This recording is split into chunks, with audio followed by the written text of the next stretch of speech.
Welcome everyone to Chevalier's Books Online. We are LA's oldest independent bookstore, established in 1940. Today is a much anticipated event where we will be celebrating the 7th installment in the FunJungle series, Bear Bottom, where our sleuth, Teddy Fitzroy, takes on a giant grizzly bear in the case of a missing sapphire necklace. We've got here with us today fellow author Sarah Mlynowski, who is the author of the best-selling series Upsidedown Magic and Whatever After. Plus, fun fact, you can also get a signed and personalized copy of the latest Whatever After book, Good as Gold, if you click on the link, which has magically appeared in the chat box.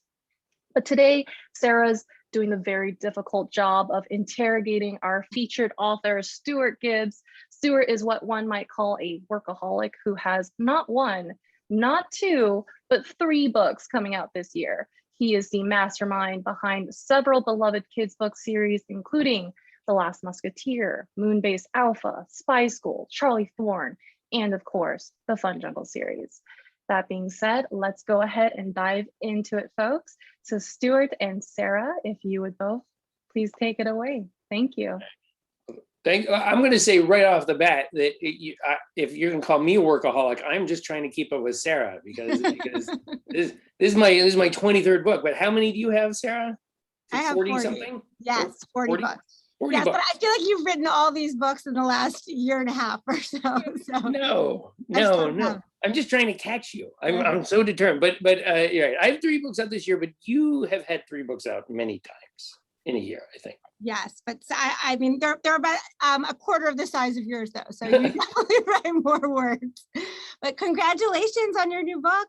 Thank you so much, and thank you so much for joining me and being a part of this. You had a book come out in paperback yesterday as well, so that's kind of a paperback book birthday for just a boy and a girl in a little canoe. Is that, yes, but it's YA. It's much older, so not for the 8 to 12-year-olds. Right. But yes, so you've got the right, but you just had the new Whatever After Good as Gold, which has bears in it. So we have a bear theme going on. That's Goldilocks and the 3 bears getting the Whatever After treatment in that, and now we've got Bear Bottom. So it's going to be like a Bear Bottom. Oh, I'm the one interviewing you here. Oh, I'm sorry. I just want to make sure everybody knew what was going on here. All right, good. Okay, can you tell us about your new book, please? Oh, my new book is called Bear Bottom. It is the 7th book in the FunJungle series. This is actually the first one that it kind of leaves the FunJungle area because I had an idea for a mystery that involved a grizzly bear, and I wanted a live grizzly or a wild grizzly bear. So I moved it out to close to Yellowstone National Park area that I love.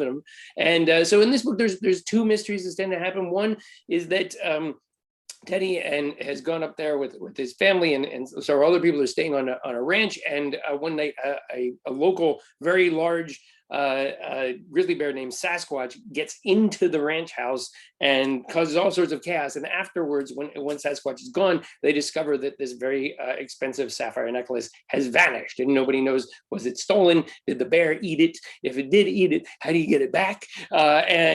So there's that mystery. But meanwhile, at the same time, some of the bison, or buffalo as we say, have been vanishing from the ranch as well as from Yellowstone National Park. And so Teddy is trying to solve both these mysteries at the same time. And there's all sorts of not just mystery, but action, adventure, and humor in this book, as I try to work into all of the books in the FunJungle series.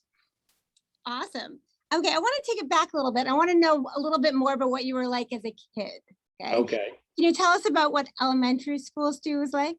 Elementary school Stu was reading everything in the elementary school library, and I was also really trying to be an author. So I will show you not actually. This is kindergarten, Stuart. I made a book.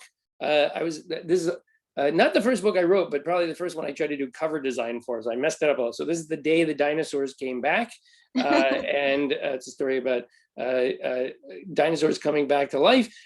I'm not saying that Michael Crichton stole this idea from me for Jurassic Park, but it's a little suspicious. But this book was put in the school library when I was in kindergarten, so there is the little card. Kids could check it out, and so this is maybe the first story I wrote that people actually read, and so it took me a long time to actually publish a book after that, but I was definitely always trying to write things for other people to read. Hold on, I'm about to have a child interrupt me, so I apologize. Oh, that's okay. Whichever child that is. That's okay. It's all right. We're home and we have our children in our homes. I apologize. I suspect it's my older one, very excited about the new vaccine rules and stuff. So good. All right. Yes. Woo, vaccines. I can discuss that with her soon. Okay, so were you also always trying to solve mysteries as a kid? I used to have like a booklet. I used to write down mysteries and try to solve them. Really? I'm wondering if you did this. Like mysteries of the world, or just like of my classroom. Like there was a boy who like missed a bunch of school, and my friend and I tried to figure out why, and we never did figure it out. But I'm wondering if you did anything like that. I don't know. I don't think I ever tried to solve real mysteries. I think I was far more. I was trying to just once solve a mystery in my Encyclopedia Brown books before Encyclopedia Brown solved it. I don't know if I ever did. I was trying to match wits with Donald J. Sobel all the time. Okay, next time though. Maybe now you can walk around your neighborhood a little bit. Yes. Maybe now, and I'm going to be suspicious. There are some curious characters in my neighborhood. Okay, now what about your love of zoos? Obviously, you have a deep love for them. Was this always the case? Yes. Yeah. Okay. Yes. Yeah. According to my parents, like you have those books that are about you as a kid, and in one of those it said like I wanted to go to the zoo every day. So that is like as long as I can remember. I just I loved going to the zoo.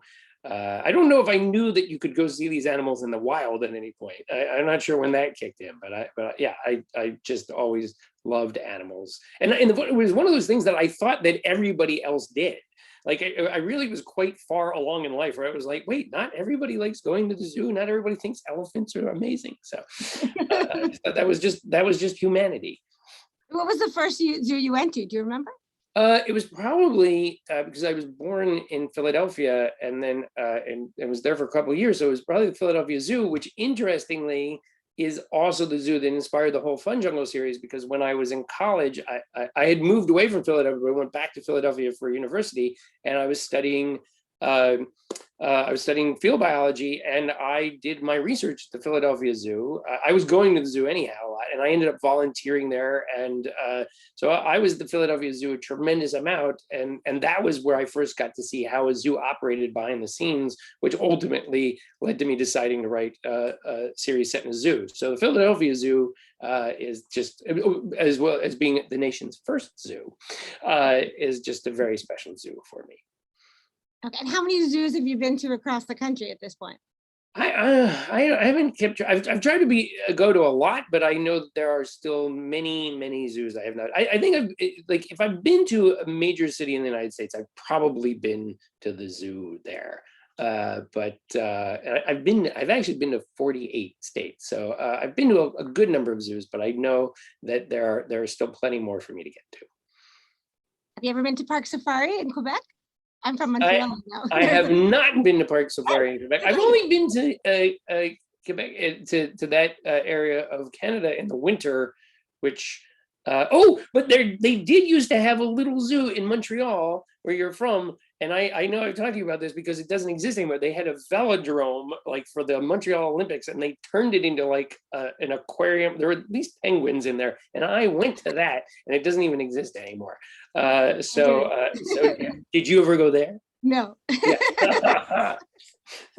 Okay, but back to this idea. So you love the zoo that you grew up with, but how did you decide to create the very special amusement park zoo that you write about in FunJungle? So I didn't, when I went and do the FunJungle series, I didn't want to set it at a real zoo because things go horribly wrong at this place all the time, and I didn't want to say like, oh yeah, I'm looking at you, Dallas Zoo or Bronx Zoo or whatever, and saying like, oh yeah, things are terrible. So I thought, okay, I've got to create a new zoo.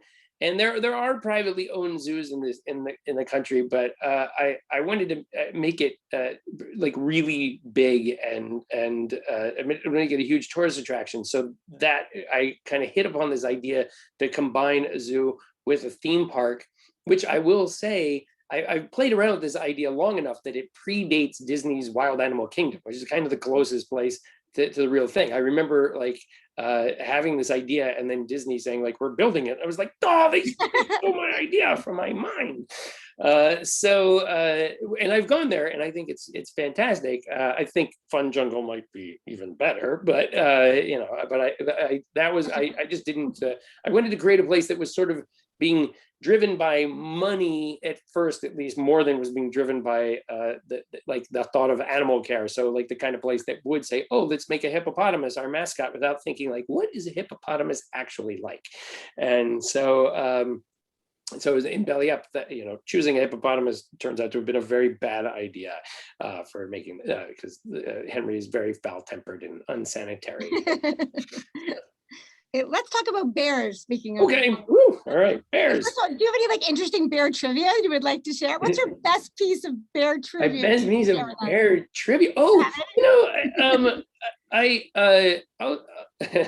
well, because I know my audience. Bears, they don't really hibernate, even though like everybody like goes to bear as like the go-to hibernating animal. They actually go to a state called torpor, which means they're actually pretty easy to wake up. So if like an animal is really hibernating, you can just be yelling at it and screaming and it just sleeps. But a bear will wake up and to get through this period of torpor, though, they are really not doing anything for months at a time, and so they can recycle their urine, so they don't dehydrate. Yes, so I don't quite know how that works, but I always like to give a nice bit of poo or urine fact when I'm talking about, you know, fascinating animal facts.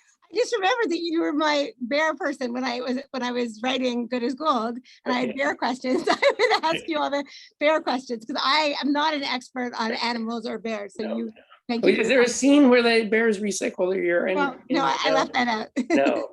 And even because I never thought about it. If Goldilocks went in during the winter, they would just be asleep. They'd be like, you know, there's a really good chance. Like the idea of coming in and finding them not in the bed is very strange. Yeah. Right, exactly. Yeah. Yes. Okay. So for those watching the book that I wrote, Good as Gold, they fall into different fairy tales and they fall into Goldilocks and the three bears in this book, which is why my book is about bears too.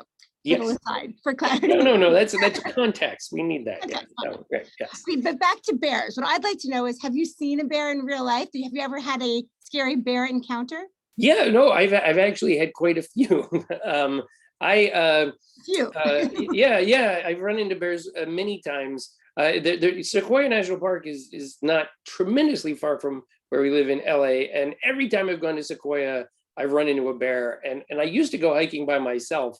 Which is not what you're supposed to do in bear territory. And I was actually on this very long hike the very first time I was there. And there was a weird thing where they were talking about how bears, bears will break into your car because if you've left any kind of food there, so you're supposed to take the food out and put it into a bear box. But there was a concern that if you left anything, the bear would still break into your car. And I was coming back, and I was sort of making this long loop, and a bear, it ran away. Like I didn't even see it first. It just was running first, and I did see its bare bottom. That's the part I saw, but it was very large bare bottom running away from me. And the first thought I had was, oh, it's going for my car. And it was like waiting for me, going like, okay, he's really far away now. We can get into the car. That was my first thought. But then I had to keep looping around, and I knew the bear had run back in the direction I was going. So I spent like the next couple hours terrified that the bear had decided just to like do like a Red Riding Hood and cut me off on the way, and was going to just jump out and surprise me. So when you're worried that you're going to run into a bear, every single thing on earth looks like a bear, including every squirrel you've ever run into, or a bird or whatever. So I spent hours just going like, ah, and then, just be a squirrel. And so I don't hike by myself anymore. But then, even though that was kind of frightening, the most frightening was because I ran into one with my son while we were camping, again in Sequoia.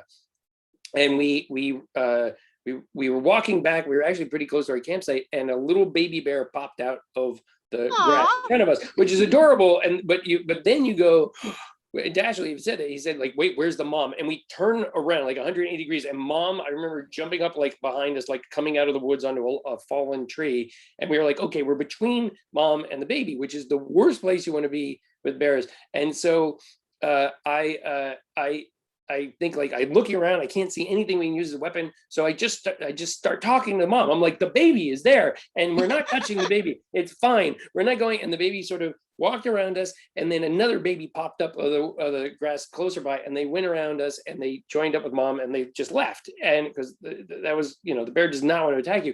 And so this goes away. And then my son looks at me and he goes, why did you talk to the bear? And I was like, I figured it couldn't hurt, right? I mean, like, it was right. I think she'd answer. That would have been right. I know that was, and so now, like, since then, like, I've heard a couple stories, always on Wait, Wait, Don't Tell Me, where they're always talking about like how crazy it is that somebody talked to a bear, videotaped, and I'm like, it's not crazy. You talk to a bear when a bear is like, when you're terrified of the bear, you talk to it, you try and bargain with it. You're like, don't like, we're okay. Just I've got granola. I'll give it to you, whatever you want. So. There's so much exciting, fun, adventurous stuff in the book. I loved it. As I told you, I thought it was so much fun. Such a great series. I'm wondering about research for how you research these books, especially the rodeo and some of the scarier moments. Do you actually try to do them? Have you been to a rodeo? I haven't. I've been to quite a, yeah. So this book, because it's set in West Yellowstone, and I was working on this during the pandemic, and so I kind of had to say, like, oh, I had to set it in a place I knew. And so I actually know this area decently well. I've been to Yellowstone, I think 10 times. And I have friends who live up around there. And so I had been to the rodeo. I've been to a couple rodeos in the area. I know that part. And then for like the more technical research, I did get in touch with experts on things. So I talked to bear experts and bison experts, and bizarrely, I make this sort of glancing reference to wolves in the book. And then when we were like in copy editing, the copy editor was like, oh, by the way, my brother-in-law is in charge of the wolves, like the Wolf Project at Yellowstone. I was like, can I talk to that guy? Right. So yes. And then he told me I'd gotten some of my facts wrong, so I had to change it. Like, but yeah, it was the one I didn't talk to a wolf expert beforehand, and then I did. I guess it would be harder to go and do research during COVID. But what about pre-COVID? What was like the most exciting research bit you ever did for any of your books? Oh, for any of my books? Any of your books. I mean, I love doing research on the FunJungle series because I like going behind the scenes of zoos, and for Tyrannosaurus Rex, I went behind the scenes at natural history museums. I mean, under the auspices of research, I did go cage diving with great white sharks, and with my children, which was, I know, what happened was, I'd always, because I was my kids would be excited about all kinds of animals, and there's this place in South Africa where the great white sharks jump out of the water, and so that was what I originally had planned to do, go see the sharks jumping out of the water, and the kids were thrilled about this. They really wanted to go see this, and like 3 weeks ahead of time, we get a call from the tour booker who says, we just realized your daughter is not 10. And you have to be 10 to go on the boat where the sharks jump out of the water. And I said, oh man, that's they're going to be so upset. And they said, oh no, they can go in the cage diving boat. Yeah, that's even normal. So the 8-year-old, not totally fine to go in the water with the sharks, just can't be on the shark jumping out of the water one. I don't know why. So I'm like, yeah, we'll do that. And then, as like we're getting closer and closer to it, I'm starting to think like, this may be the worst idea I've ever had in my entire life. But when we finally got there and got to the boat and saw the cage, and actually saw that the sharks didn't really care about it, then I was like, oh, this is great, and it was amazing. Now, when you do this research, do you do it before you start writing, or do you I would like to hear about your process of writing. I think like my life in a weird way is like this, because I've always loved animals. So it's been like this giant research process for this book series. So I've always been interested. So a lot of the time when writing about animals, I am like, it's been an animal that fascinated me ahead of time. And so like I had known about a lot of these animals long before because of my like working at the zoo or just reading up on them, that sort of thing. But when the time comes to actually really write the book, I do try and talk to animal specialists in certain areas. I try to go to a zoo and go behind the scenes at the zoo and talk to the keeper of those animals. And all of that really does, because you just learn stuff that you never would learn just trying to do the research, reading books or online. They're just things that come up that it doesn't occur to anybody to write down. Like right. I mean, I have a subplot in Lying Down about giraffes getting poisoned, and that was certainly came from talking to the giraffe keepers and finding out that I was going to try, like, could giraffes vomit or something like that? How horrifying would that be? Because it's coming from so high in the world. Right? Okay, so you definitely always outline your books before, right? I know we've discussed this before. Yes. So you sit down, you outline, you research, and then you write a first draft. Right. Yes. How long? Someone's going to ask this later, but how long does it take you to write a book, Stu? Well, I think that whole outlining and research process is a good period of time, and then the first draft of the book is probably 3 to 6 months to write that, depending on whether my kids are in school or not, what else is going on in life. And then, so that's the first draft. And then, as you know, you don't stop at your first draft. You don't do just one draft, correct? Well, sometimes, no. You're, of course not. No. Lots of drafts. Many drafts. So many drafts, right. So we do many drafts, and that takes another year of going back and forth with the editor to do all those drafts. Yeah. So the whole process is 2 years. I mean, that's not even counting. Like, I mean, like really, in order to say like, okay, sometimes I've had an idea like kicking around in my head for like, the idea for Belly Up was in my head for 10 years before that book got written. And what would you say is your favorite part of the writing process? The favorite part, I every once in a while when you're writing, you just have like suddenly like, oh, you get like a great idea and that you sort of like, even though I've done all the outlining, something will come up and hit you and you'll be like, oh man, this is going to work great. And so that's always really fun when you have these big moments that work out. And like, I like writing funny sequences. I like writing action sequences. Those are sometimes like the most, because you get wrapped up in it and you just sort of like writing it it's just sort of flowing out of you. And that your books just write themselves? Is that what you're trying to say? I'm not saying they write themselves. I'm saying sometimes you hit a scene that does feel like it's writing itself on rare occasions. And that is actually fun. That's true. That's fun. And what would be your least favorite part of writing? Do you have a part that you wish you could get someone else to do? Starting is tough. The way, I don't know if you find it like even starting every day, but like figuring out how to get into the book, like when it's not like we finish a book and then the next day go like, okay, I'm off to write another one, right? Right. Like it takes time and you have to sit down and work that out and then try and figure out what the best way is. So I find that right, like there's a lot of pressure on those first sentences, on that first chapter, on everything to get people into the book. And so the first couple chapters are much harder to write than say the last couple chapters. Or the first half of the book is much harder to write than the second half of the book because you're just doing all this heavy lifting. I don't know. Do you find that? Yeah, no, I find that too, especially a new series or Yes. a new book. Like obviously, when you're writing a long-standing series like the ones we have, starting a new one is a little easier because you already know the characters. But deciding who the character is, how old is the character is his first person. There's so many decisions, Yeah. right? Yes, but there is even an element when you're getting back into like a book in the series. There's that other thing, which is that you have to try and figure out how to get everybody. Like if somebody picked up the book, how do you get them up to speed on your characters without annoying all the people who've been reading all the other books? So there's this delicate balance of like oh, did I introduce people enough? Is somebody going to pick this book up and be like, I have no idea what's going on here? So, Yeah. so there is some. It's definitely harder to do the first book in the series, but there's some tough stuff in coming into starting any book in the series.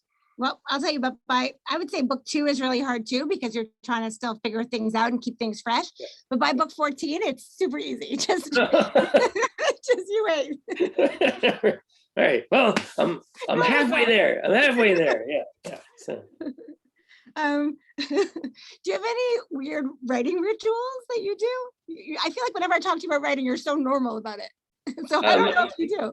Yeah, I know. I mean, I walk in the morning. So that's my trick is to take a walk in the morning and sort of organize my thoughts. I walk with my dog, and he and I work on ideas together.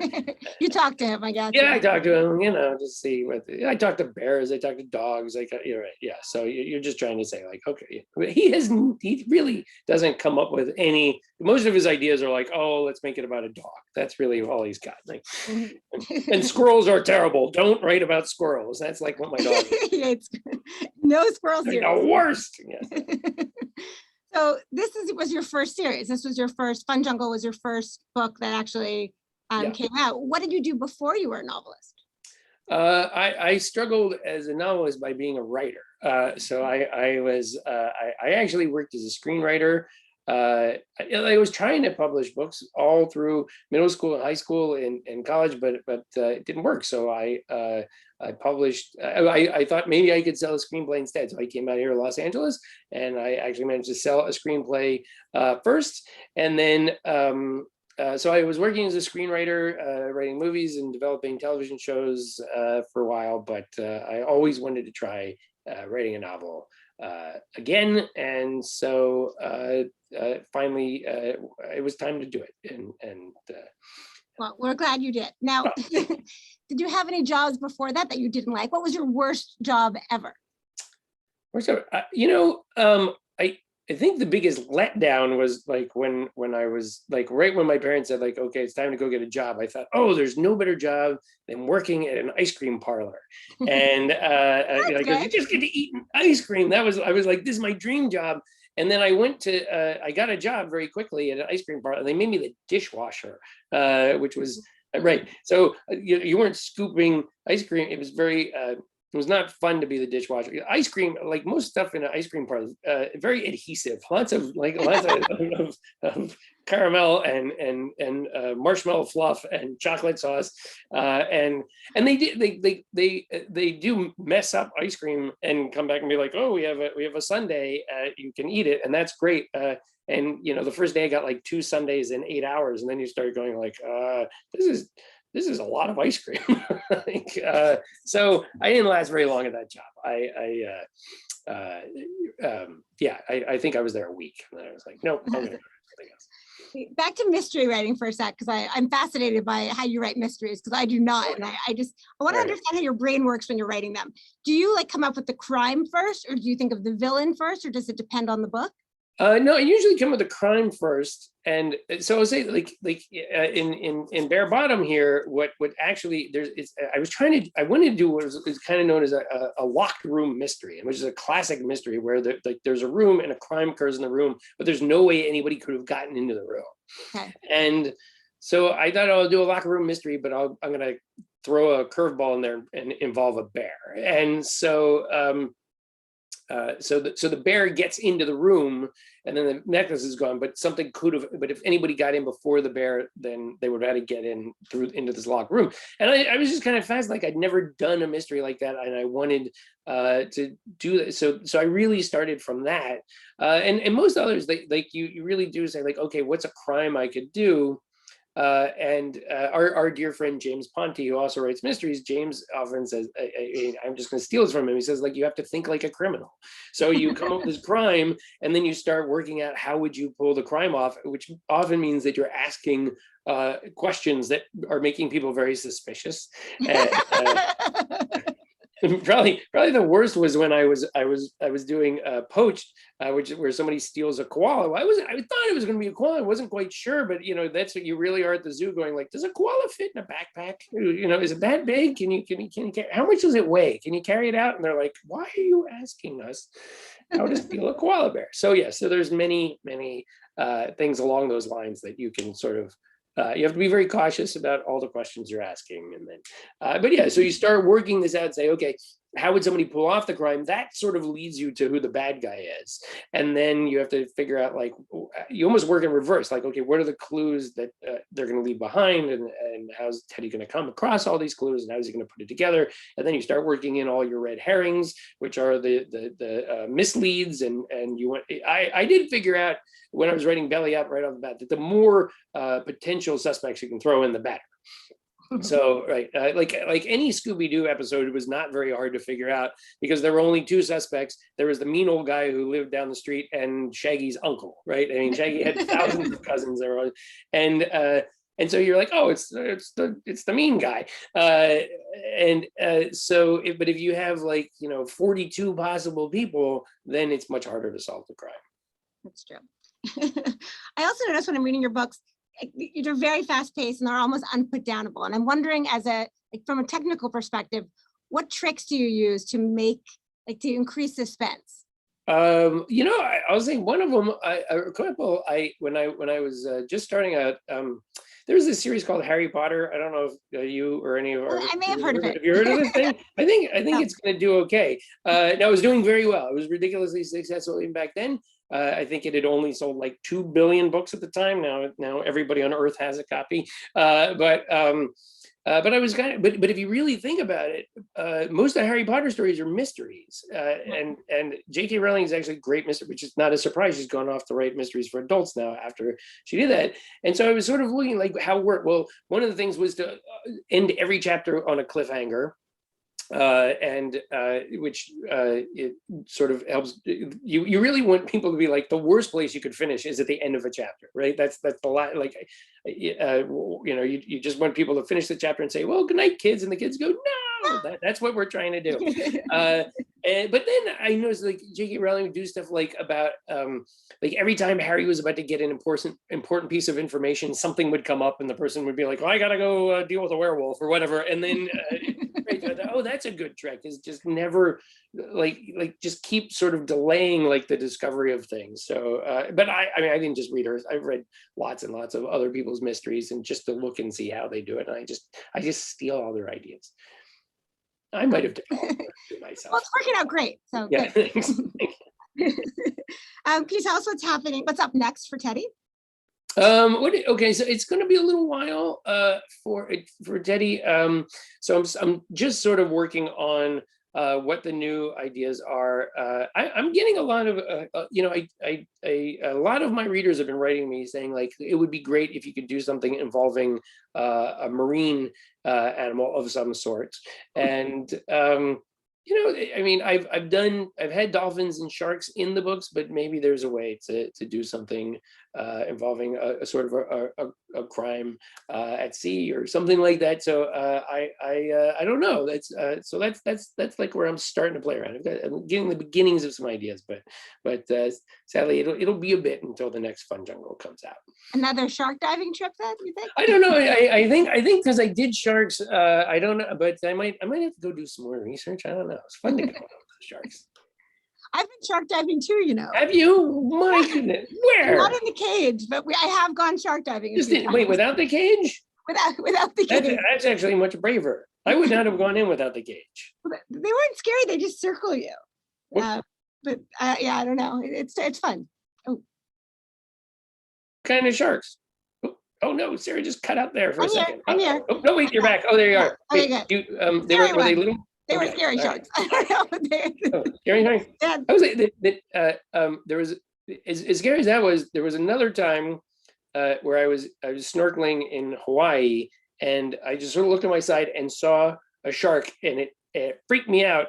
And then I realized that it was a shark about this long, and it was really close to me. It was like a little baby shark. I sort of went like that, and then I was like, oh. I thought it was a big shark far away, but it was a very tiny shark. Very Really tiny. close by. Hey, can you tell us about what's next for other stuff? Well, I know that your readers are going to want to know about Spy School and Spy School. The ninth Spy School comes out later this summer. So August 31st. Right. That is Spy School at Sea. That is Spy School 9. That also does take place in a marine environment. And then next year, we've got the Spy School graphic novel. There will be Charlie Thorne 3. There will be Spy School 10. And that is exciting. That's a big milestone. Yeah. Yes. Woo, nice. Congratulations. Yeah. Never given that. I don't know, when you did whatever after, were you like, oh, one day I'll be at 14, or you're like, I'm going to keep going as long as I can until I run out of fairy tales, but I have a few left. There's so many. All right, before that we take questions from everyone watching, I'm going to do a very quick lightning round. Ooh, okay. All right. And I'm adding in a question now because of something that you said. So my first question is favorite ice cream. Oh man, I know. I'm already blowing the lightning round. I love ice cream; it's my favorite, but I have so many, and it depends on the day. I'm gonna say right now. I'm gonna say Ben and Jerry's, Stephen Colbert, American Dream. Okay, that's very specific. It's good. Okay, favorite snack. Pretzels. Okay, favorite zoo, which we kind of I already asked you that one. Well, I said Philadelphia, right? Well, there's a lot. I love the San Diego Safari Park, though, where you can actually that's kind of almost like FunJungle there. Like you can go actually on safari in that safari park, go on a little cart, feed giraffes and rhinos and such, and so that one's really unusual. There's nothing else like it anywhere else. I have not been, so I'm going to take the kids there. That's fun. Yes. Favorite animal. Elephants. Elephant. You weren't expecting me to go that fast. I wasn't. I'm impressed. No, I love elephants. Okay, fill in the blank. I have always wanted to learn how to blank. I speak lots of languages. Do you speak any languages now? What other I languages? speak English. Oh, very well. I speak French terribly. You don't speak bear either, which is too bad. Right, no. Okay, next fill in the blank. When I was a kid, I was very afraid of blank. I was afraid of being in. I was shy, so I was afraid of kind of being myself in front of other people. I can't imagine you shy. It doesn't seem like it now, but I'm mortified right now. No, I was very scared as a kid. I was very afraid of making jokes in public, even though I wanted to very badly. That was a long process. How did you get over your shyness? It was very slow, and then when I got to college, I just decided I was going to not be shy anymore. And I was like, there are all these books about like saying yes to everything, and that was kind of I hadn't read those books, but I decided I was going to do that. And so one of the things I said yes to was to go try out for an improv comedy troupe, which I did not know what an improv comedy troupe was. And then I got in, and then I had to do improv comedy, which was absolutely terrifying to me when I first started. But then I realized that I could. I was actually pretty good at it. So good. Okay. If you had a bear as a pet, you would name it blank. Well, I named my bear in the book Sasquatch, which I think is a great name for a bear. So I think I'm going to go with Sasquatch. Okay. And last one, Han Solo or Indiana Jones? Oh, you're great. Indiana Jones. Indiana Jones is the best because he's a scientist. And that's the end of my lightning round questions. So I think now we're going to open it up to take questions from everybody watching. Thank you for answering. Right. Those were great questions, Sarah. Thank you. Thank you, Stu. Thank you, Sarah. And we've also got, oh my goodness, over 35 questions for Stuart to answer. So we'll see how many we can get to everyone. Okay. But if you have not written down your question in the Q&A box and you want it answered, make sure to do it now, and we will do our best to get to it. I'm going to start off with a question from Ridley D, which you partially answered already. The question is, what is your favorite animal? Elephant. But also, will you write a FunJungle book about that animal? Oh, I'm thinking about it. I would love to. I did put elephants. There's sort of a whole subplot involving them in Big Game, I've kind of, but I'm not ruling out the idea about doing just an elephant-based mystery because I do like them so much, and I'd have to go do a tremendous amount of elephant research to write that. All right, so we've got a question from Rowan, age 9, who says, "How do you come up with your stories? Where do you find inspiration?" Well, so I mean, I think that it's just you just want to try and be curious about things. So that involves. I mean, I was going to zoos my entire life when I visit, not just zoos. When I go to a city, I try to see as much of the city as I can. I try to go to every museum and explore it. And that's really, I think, a lot of where inspiration. I mean, inspiration can certainly come from reading a book or a magazine article too. But I do find that if you can go to a place and walk around that place or talk to an expert about something, that is when the ideas really start to come. For sure. I find it so funny. We're almost at 60 questions, everyone, which is really exciting and a little scary, but let's see what we could do. This is not a question. This is just a lovely comment from Jake, who says he's an autistic child and loves your books. He would just like to thank you for making such amazing books. But we do have a question from Aldo. Aldo says, some of the people in the books, who or what did the names come from? What are they named from? Oh, well, names can sort of come from all sorts of places. Mostly, I think, I don't know, Sarah, I collect names. You collect names. Well, I was just going to point out that was going to be one of my questions too, because now that I'm friends with you here in LA, I actually recognize some of the characters that you put into Bare Bottom. I did in Bare Bottom name several characters after people that you know now too. Yeah. Yeah, I mean that becomes fun sort of as a series goes on. You can say like, oh, I need a name. I can name it somebody after a friend. But I never do that. I never use real names in my books. Never? No, because I get so nervous about if they'll like their portrayal. I mean, not that it's them, but I just get so nervous. But now my children would like you to use their names in your next book. Okay? Oh, okay. All right. And there already is a Chloe, actually. I know. Just tell your daughter that I named, but I haven't done Annabelle. Yeah, I mean, although I'll say this, that Teddy Fitzroy, who's my first, sort of my first protagonist I ever created. Teddy is named, it was a rejected name for my son, that when we were working on names, Teddy Roosevelt is my favorite president. I'm not going to say that he was the best person ever. He certainly did some things wrong, but he did start the national park system, and he was an amazing explorer. I mean, after he was president, he was like, well, I'm going to go off and explore a river in the Amazon nobody's ever explored before, and things like that. So he was just this fascinating guy. And so I said like, oh, we can name our kid, Theodore. My wife was like, no. And I said, all right, fine. Well, I will name my first character after him instead. So, and actually Teddy's last name, I really played around with naming him Teddy Darwin. And then I thought that was just too on the nose for reference Darwin. So I took the name Fitzroy from the captain of the Beagle, who took Teddy Darwin around the Earth, and then never knowing that when I did Charlie Thorne in the Lost City, it would be about Darwin, and Captain Fitzroy would come into play. So now there's all these kids who are like, oh, there's a Fitzroy in that book, and it's Teddy Fitzroy, so it's an Easter egg. And I'm like, kind of an Easter egg, but it's really just kind of happened. So. Love it. Okay, so we've got a question from Kirsten Page, who's asking, what is your favorite book? Oh, my favorite book of all time?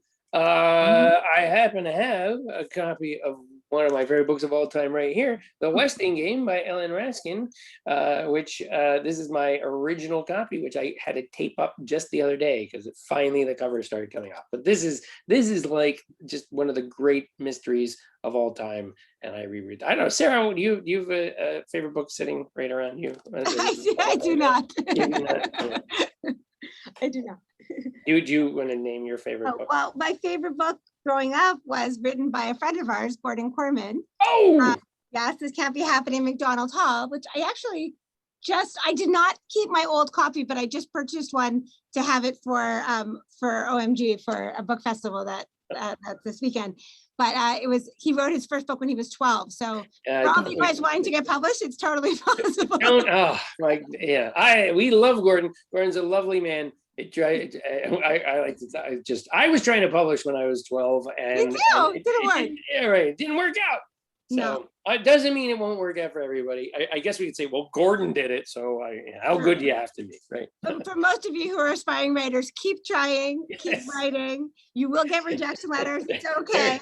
There is a relatively good chance that you will not get published at 12. We should just say that, and that you will get a rejection. It doesn't mean you're a bad writer. It still means you can have a career as a writer. You might have to get all the way to 22. Was that how old you were when you published, Sarah? 23. 23. Oh my goodness. Yes. Yeah, wow. That actually directly connects to our next question from Silas, who's asking, what is your advice for people who want to start writing books besides, be prepared to wait till you're 23? Okay, so I would say obviously you should be writing all the time. That's practice, but I will go to this idea of writing, of being curious and writing what fascinates you, and like going with what makes you special. So if there's something that you are really interested in that other kids aren't that interested in, that's maybe a more interesting world than like a kid who's just going to school every day. I don't know. Do you have advice, Sarah? Do you? For people, I would say there's so much available right now. Like there's Wattpad that you could write and share your work on. I would say start by writing short stories.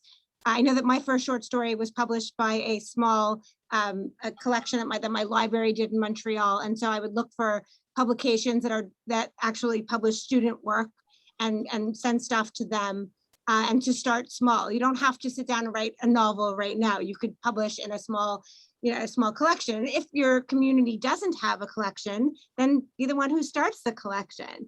So see if your school will let you do it, and then collect work and whatever. It's up to you to make it happen. Excellent advice. So we've got a question asking, Stuart, why did you decide to study capybaras?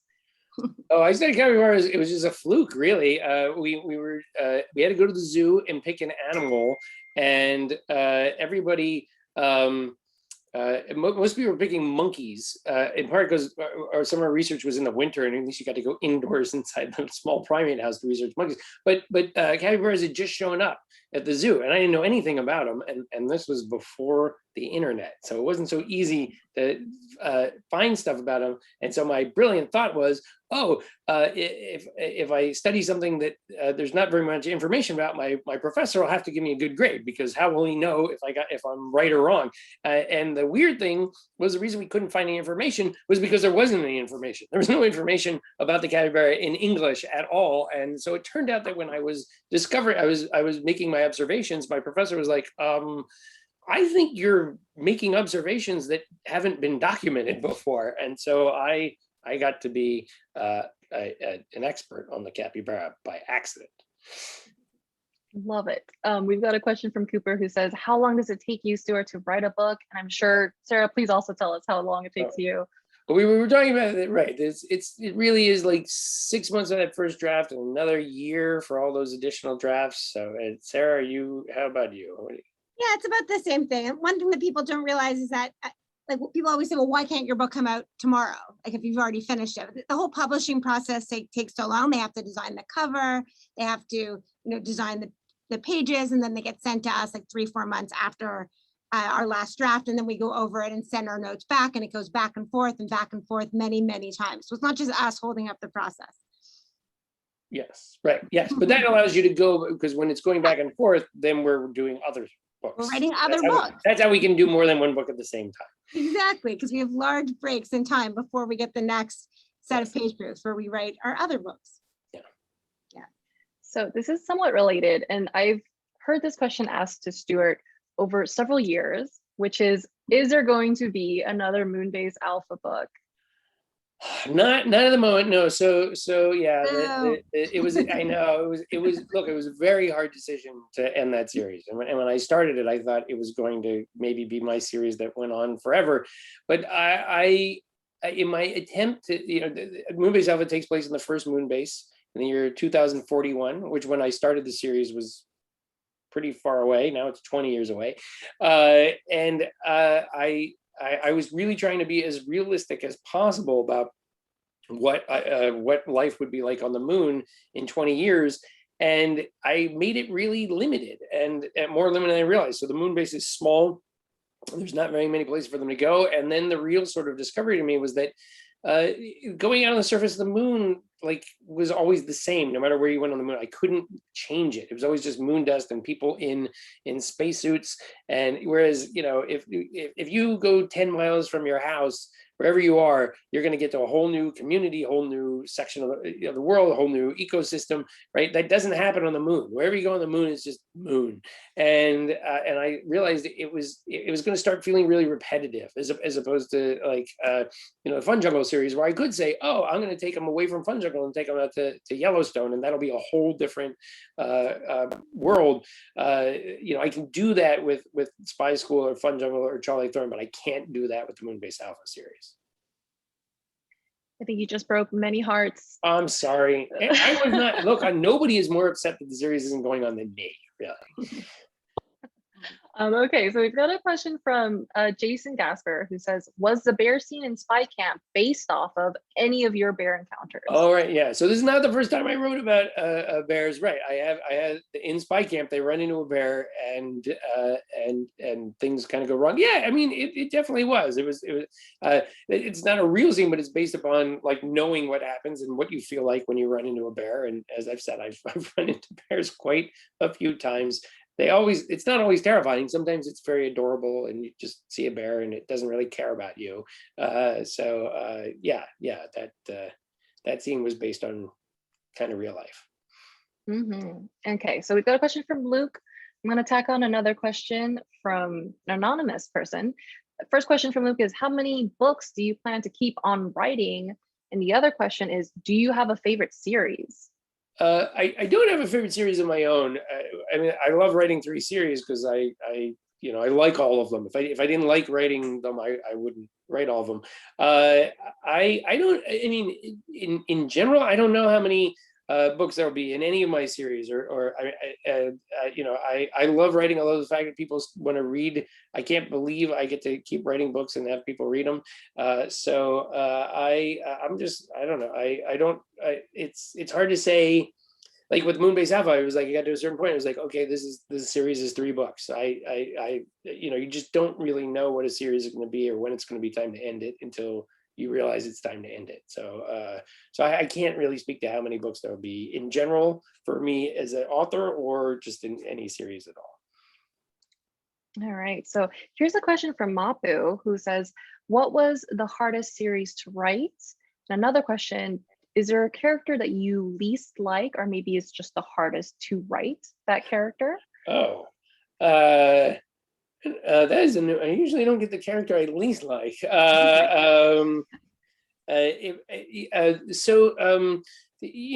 more research I have to do, the harder the series is. So the Charlie Thorne series, which I'm very proud of, is probably the most intensive research series I have to do, and it takes a lot longer to sort of craft those books than other books. So that, although it was hard to do the Moonbase Alpha series too, because I had to get all my science right about space travel. But if there was a character, I think if there was a character I didn't like writing, I would make that decision pretty early and stop and just change that character or make them. I don't know, Sarah, would you ever write have you read a character you're like, well, I don't like this character at all? No, if I didn't like them, I would get rid of them. Yeah.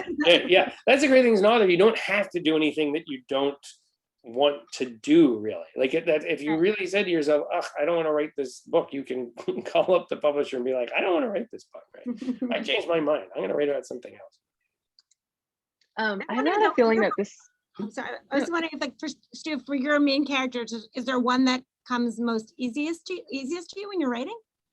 I think Teddy might be sort of the closest to. He's not who I was as a kid, but he has the same interests I had as a kid. So I think Teddy's kind of like who I wanted to be as a kid. So maybe if I I told you I was shy. Teddy's not really that shy. So I think like Teddy does all this stuff that I was like, oh man, I wish I could have done that.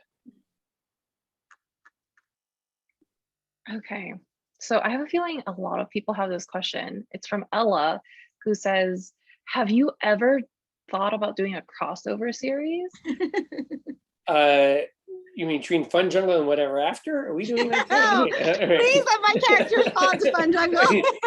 I would actually respond to Spy School, I think, if I could. Yeah. Her characters go into other people's books in Whatever After. Not other people's books. Well, I guess they have gone into other people. They've gone into fairy tales and books. I've never done a contemporary. An author who's alive. Right. It's hard to like a crossover. I know people really want one, but it's tricky. You have to really hit on exactly the right, because like one of the reasons to do multiple series is to put another series aside. Like, when I write FunJungle, I'm putting Spy School aside for a little bit, and then when I come back to Spy School, I'm excited about it. I'm not, if I only wrote Spy School, I think I'd get bored of it. And so to, like, when you do a crossover, you're like, well, now I'm doing a FunJungle and a Spy School, and I'm not taking a break from either one of them. And so I'm not ruling it out entirely. I'm just saying, like, it would just have to be like this idea where I was like, oh yes, that is the idea. And I have not had that idea yet, which is now why all the kids are going to be like, I have it. I was going to do the same thing. Yeah. It's real. Oh my goodness. Okay, so we've just got a few minutes left, and we still somehow have 90 questions to answer. So I think we're just going to do another lightning round of questions and get through as many as we can. Okay, so the first one is there a place or people who inspire you the most to write? This is where I write. This is it. I like it quiet, and this is my writing spot right here. Okay, and then this is a question from Jason. When your kids are at school, do they ever get asked who their parents are, and what are the reactions when they find out you're Stuart Gibbs? They do get asked on occasion, and I think they're grumpy about it. I think they're like, yeah, he's my dad. Okay, this is a question from Emmett. I have one question, which is, why did you write FunJungle? Were you interested in animals at that time? Always been interested. Yes. I just loved animals, loved zoos, wanted to write about them. Okay, this is a very low pressure question from Miley, which is, how do you write these amazing books? Natural talent. I work really. I mean, it's work. I work really hard on all these books and coming up with ideas but I'm trying to write the books that I would have liked to have read when I was your age, and so that's really what I'm trying to do, and so hopefully I'm doing that. For sure, I think you are. So we've got a question from Min Jung, which is, this is not about FunJungle, but when is the third Charlie Thorne book coming out? Although the second one just came out. Yeah, the third one it comes out around this time next year. I don't think we have an exact release date yet. I think it's somewhere around May 2022. I don't even know what year is it.